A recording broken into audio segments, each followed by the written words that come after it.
নমস্কার। গানের আসর হচ্ছে একটি গানের গ্রুপ। সেখানে বেশ বয়স্ক বলতে পারা যায়, যদিও সেটা বয়সের দিক থেকে, মনের দিক থেকে কিন্তু নবীন। এরকম কয়েকজন মিলে আমরা গান যাপন করি।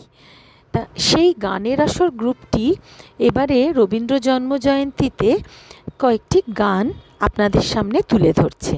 তার মধ্যে দুটি গান রয়েছে, তাতে রবীন্দ্রনাথকে শ্রদ্ধাঞ্জলি দেবার সঙ্গে সঙ্গে মহানায়ক উত্তম কুমারের জন্মশতবর্ষে আমরা উত্তম কুমারকেও শ্রদ্ধা তর্পণ করেছি। তার অভিনীত দুটি সিনেমায় দুটি রবীন্দ্রসঙ্গীত গীত হয়েছে। একটি হচ্ছে যতুগৃহ সিনেমায় আমার যেসব দিতে হবে, আর একটি বিকেলে ভোরের ফুল সিনেমায় আমার সকল রসের ধারা। এই গান দুটিও আমরা গেয়েছি। তার মধ্যে দিয়ে আমরা রবীন্দ্রনাথের সঙ্গে আমাদের বাঙালির চিরকালীন যে মহানায়ক, তাকেও আমরা শ্রদ্ধাঞ্জলি তর্পণ করেছি।